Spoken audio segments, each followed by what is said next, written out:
श्री परमात्मने नमः। श्रीमद्भगवद्गीता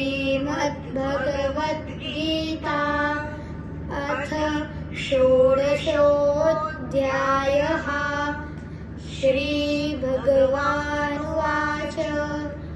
अभयं सत्त्वसंशुद्धिर्ज्ञानयोगो व्यवस्थितिः दानन्दमश्च यज्ञश्च स्वाध्यायस्तप आर्जवम् अहिंसा सत्यमक्रोधस्त्यागः शान्तिरपैशुनम्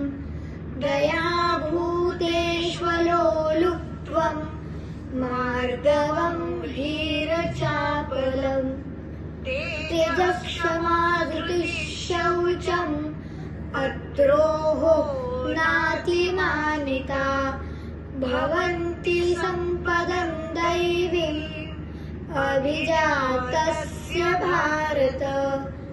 दम्भो दर्पोऽभिमानश्च क्रोधः पारुष्यमेव च अन्यानं चाभिजातस्य पार्थ सम्पदमासुरीम् दैवी सम्पद्विमोक्षाय निबन्धायासुरीमता मा शुचः सम्पदं दैवीम् अभिजातोऽसि पाण्डव द्वौ भूतसर्गलोकेऽस्मिन् देव आसुर एव च दैवो विस्तरशः प्रोक्त आसुरं पार्थ मे शृणु प्रवृत्तिं च निवृत्तिं च जनान विदुरासुराः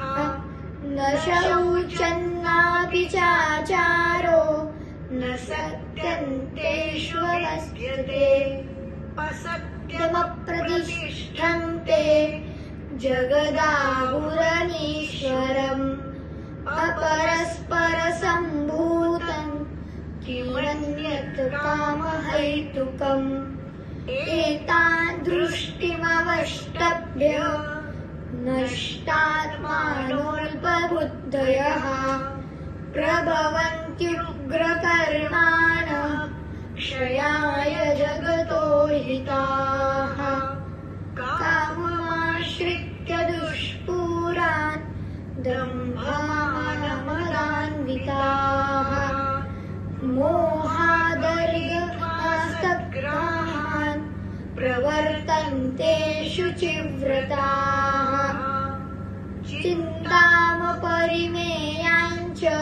प्रलयान्तामुपाश्रिताः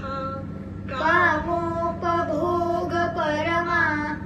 एतावदिति निश्चिताः आशापाशशतैर्बद्धाः कामक्रोधपरायणाः इहन्ते कामभोगार्थम् अन्यायेनार्थसञ्चयान् इदमद्य मया लब्धम् इमं प्राप्स्ये मनोरथम् इदमस्तिदमपि मे भविष्यति पुनर्धनम् पशो मया हतः शत्रुर्हनिष्ये चापरानपि ईश्वरोऽहमहं भोगी सिद्धोऽहं बलवान् सुखी आर्योऽभिजनवानस्मि पुण्योऽस्ति षडशो मया यस्ये दास्यामि मोदिष्य इत्यज्ञानविमोहिताः अनेकचित्तविभ्रान्ता मोहजालसमावृताः प्रसक्ताः कामभोगेषु पतन्ति नरकेषु च आत्मसम्भाविताः स्तब्धा धनमानमदान्विताः यजन्ते नाम यज्ञेस्ते दम्भेनाभिजायते मायामेकम् अहङ्कारं बलं दर्पं कामं क्रोधं च संश्रिताः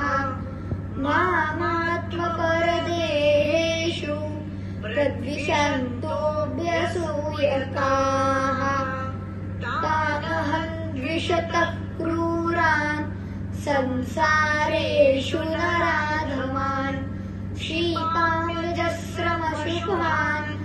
आसुरीष्वेव योनिषु आसुरीयोनिमापन्ना मूढा जन्मनि जन्मनि मां प्राप्यैव कौन्तेय ततो यान्त्यधमां गतिम् त्रिविधं नरकस्येदं द्वारं नाशनमात्मनः कामक्रोधस्तथा लोभस्तस्मादेतन्त्रयं त्यजेत् एतैः